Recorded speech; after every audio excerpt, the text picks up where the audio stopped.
Hello everyone, good morning. তারপর বলো কেমন আছো তোমরা? নিশ্চয়ই খুব খুব ভালো আছো আর সব সময় ভালো থাকবে। সঙ্গে আমিও ভালো আছি। চাটা দিয়েই শুরু করলাম আজকের ব্লগটি, আশা করি তোমাদের ভালো লাগবে। তো চা খাওয়ার পরে রান্নাঘরেই কাজ করতে করতেই চাটা খাচ্ছিলাম। তো সেটা হয়ে গেল। আদিকেও খাবারটা দিয়ে দিয়েছি স্কুলে যাওয়ার জন্য, ও রেডি হয়ে চলেও গেছে, বেরিয়ে গেছে স্কুলে। আর এই যে ছিল খাটের উপরে বই খাতাগুলো ছড়ানো, তো সেগুলোকে গুটিয়ে নিলাম। তারপরে রান্নাঘরে আবার চলে এসেছি, কেন কি বাকি কাজগুলো এখনও পর্যন্ত করে উঠতে পারিনি। আর স্কুলে যাওয়ার সময়টা একটু সামনে এসে দাঁড়াই। আর আমি আগেই তোমাদের বলেছি যে ও ক্যামেরার সামনে একদমই আসতে চায় না, যার জন্য আমার ওকে একটু দেখানো এইগুলো পারি না আর কি।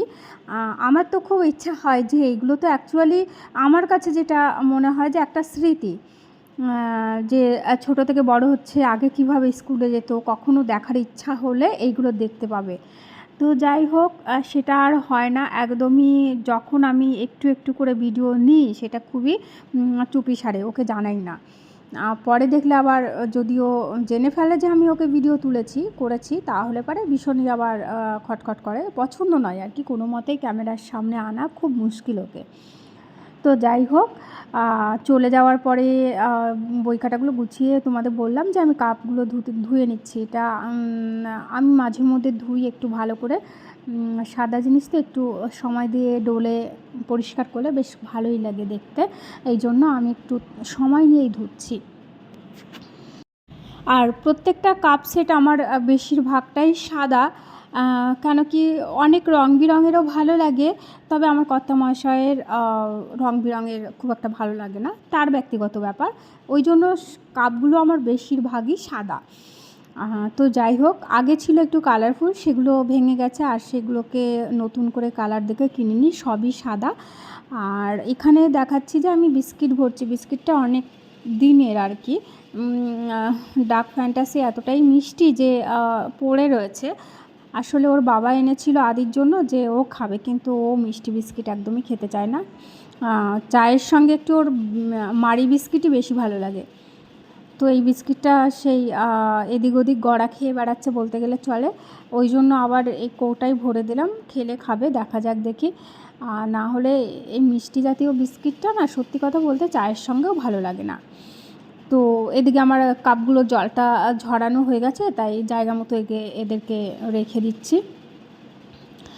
আর কয়েকটা আবার বাইরেও রয়েছে, সেইগুলোকে আবার এখানেই সেট করতে হবে। এখানে না অনেকগুলো ঠিক ধরতে চায় না, তো গোটা সেট, এখানে দুটো সেট কাপ একদমই ধরবে না, অর্ধেক অর্ধেক করে বের করা আছে, কয়েকটা এদিক ওদিক করা আছে, কারণ এখানে যেগুলো লাগবে সেরকম করেই বের করা। যদিও বাড়িতে মাত্র দুটো প্রাণী চা খাই বলতে গেলে চলে, তবে মাঝে মধ্যে ছেলেকে দিই না, আমি একাই খাই। আর এতগুলো কাপ আমার বাইরে, আর ঘরের মধ্যে তো এও আসতে থাকে, তো সেই জন্য লাগে আর কি। যাই হোক, এখানে তারপরে না কর্তাবাবুকেও দিয়ে দিয়েছিলাম খাবারটা। তারপরে এই যে সব কিছু হয়ে যাওয়ার পরে আমি গ্যাস ওভেনটাকে পরিষ্কার পরিচ্ছন্ন করি, আর রান্নাঘরটাকে একদম একবার করে মুছে রান্নাঘরে ঢুকে রান্নাবান্না শুরু হয়, তারপরে আবার ফাইনালি একটু ডিটারজেন্ট দিয়ে পরিষ্কার করি আমি। এটা রোজকার রুটিন আমার, আগের ভিডিওগুলোতেও দেখে থাকবে। তো যাই হোক, আর আমার ভিডিওগুলো যদি তোমাদের ভালো লেগে থাকে তাহলে প্লিজ লাইক, শেয়ার, কমেন্ট এবং সাবস্ক্রাইব করে আমার পাশে থেকো।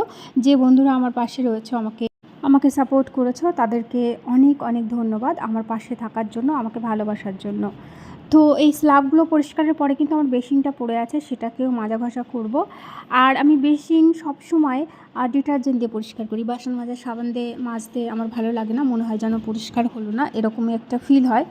যদিও বা বাসন সেই একই ব্যাপার, পরিষ্কার যদি নাই হতো তাহলে বাসন কী করে পরিষ্কার হতো, সেই একই ব্যাপার, কিন্তু আমি ডিটারজেন্ট দিয়ে পরিষ্কার করার জন্য এটা আমার একটা অভ্যাস হয়ে গেছে। কিছুতেই আমার ওই সাবান দিয়ে মাজলে যেন পরিষ্কার হয় না, এরকম একটা মনে হয়। তো যাই হোক, এটা করার পরে আজকে পড়া রয়েছে, ক্যারাটে ক্লাস রয়েছে, জানি না সেগুলো হবে কি না। মেঘের খুব একটা সারাদিনই অবস্থা খুব ভালো নয়, বিকেল না হলে ঠিক বলা যাচ্ছে না, যখন তখন বৃষ্টি আসছে, আবার একটু বৃষ্টিটা ঝরেও যাচ্ছে, এরকমই হচ্ছে। তো যাই হোক, সুন্দর একটা মানি প্লান্ট রান্নাঘরে, ওটা আমার থাকে, কোনো প্রকার খাবার ওদের দিই না জল ছাড়া। তো তা সত্ত্বেও সুন্দরভাবে একটা গ্রোথ হচ্ছে। আর এই যে সাদা জামা কাপড় এগুলো নিয়ে চলে এলাম বাথরুমে। সবসময় স্কুল ড্রেস, সাদা গেঞ্জি, কর্তাবাবুর কোনো সাদা জামা এগুলো সবসময় হাতে ধুই, কেন কি কলারগুলো মেশিনে এগুলো পরিষ্কার হয় না, যার জন্য হাতে ডোলে ব্রাশ দিয়ে তারপরে পরিষ্কার করতে হয়। আর এই যে বলতে বলতে বিকেলবেলা বৃষ্টি নেমে গেছে, তাই আমি জানলা দিয়ে দেখছি যে আজকে তাহলে ক্যারাটে ক্লাসটা হলো না, টোটালি বন্ধ হয়ে গেল। এরকম সপ্তাহ ধরেই বেশ একটা ইরেগুলারের মধ্যে দিয়েই যাচ্ছে। পড়ার সেন্টারেও সেইভাবে বন্ধ গেছে একদিন, আবার এই ক্যারাটেগুলো বন্ধ যাচ্ছে, এই হয়েছে। তো প্রচুর বৃষ্টি, যেহেতু সন্ধ্যাবেলা একটু চা করতে চলে এলাম। আর চায়ের মধ্যে অনেকটা আদা দিয়ে দিচ্ছি সেই শীতের মধ্যে। শীতের চাতে যেমন আদা না দিলে একদমই মনে হয় যেন চা চা হলো না। গরমের সময় আদাটা একটু কমই দেওয়া হয়, কিন্তু শীতে প্রায়ই দেওয়া হয়। তো অনেক দিন পরে একটু আদাটা বেশি করে দিয়েই বানালাম। আর চা করলাম, ছেলে রয়েছে ঘরে, এসে খাবে না তাই কখনো হয়, ওই জন্য 2 কাপ আবার বানাতে হয়েছে, ওকেও দিয়ে দিয়েছি, ও খাচ্ছে, খেয়ে দিয়ে আবার পড়তে বসবে। আর এরপরে আমার একটু গোছানোর কাজ রয়েছে, সেগুলোকেও করতে হবে। বেশিরভাগ সময়ই আমি এই সন্ধ্যাবেলায় হয় ব্যাপারটা। এই যে জামা কাপড়ের একগচ্ছা, সেগুলো নিয়ে বসে পড়েছিলাম খাটের ওপরে। আর এগুলো গুছিয়ে একটু পারলে এখান থেকে ইয়োগা করে উঠে তারপরে আবার কিচেনে ঢুকবো। তো অনেক জামা কাপড় জন্য আমি পুরোটা দেখালাম না। প্রচুর জামা কাপড়, এটা ভাঁজ করতে আমার প্রচুর সময়ও লাগে, কেন কি খুব ভালো করে ভাঁজ করে রাখি, যার জন্য আয়রনের অনেকটা কাজ হয়ে যায়। আমার কুর্তিগুলো তো বেশিরভাগই আমি আয়রন করি না, দুটো একটা করতে হয়, আবার দুটো একটা না করলেও সুন্দর, এরকম ভাঁজের জন্য মনে হয় যেন বেশ একটা আয়রন করাই রয়েছে। তো যাই হোক, আবারও বলি, আমার ভিডিওগুলো যদি ভালো লেগে থাকে তাহলে প্লিজ প্লিজ আমাকে সাপোর্ট করো, আমার সঙ্গে থেকো। আর এরপরে রয়েছে রান্নাঘর। বলছি না, পারলে কিছুটা যোগা করে নিই, তারপর রান্নাঘরে ঢুকবো। আর আজকে বিশেষ কিছু একটা রান্না করব না, ভাবছি, দেখি কর্তামশাইয়ের কাছে শুনে কি খেতে চাই সেটাই করব। তবে যাই করি না কেন, একদমই শুরু থেকে করতে হবে। একটা পদও আমার করা নেই যে কোনো মতে একটা করে কিছু করব, দেখা যাক দেখি কী বলে। আর ভাবছি একটু ঘরে পেপারটা পড়বো, খবরাখবর, মানে বিশেষ করে খেলাগুলো শুরু হয়েছে তো বেশ ভালোই লাগবে। আর দেখি খেলার খবরগুলো দেখি, যদিও বা একটু একটু টিভিতে দেখছি খেলাগুলো, আমার তো বেশ ভালো লাগে। কাবাডি, ব্যাডমিন্টন এগুলো দেখতে খুব ভালো লাগে, দেখি। আর সেটা আবার খবরেই দেখছিলাম যে সিন্ধু হেরে গেল, সেটাই বেশ ভালো করে আবার দিয়ে দিয়েছে, সেটাই দেখছিলাম। তো এরপরেই যাব আবার রান্নাঘরে।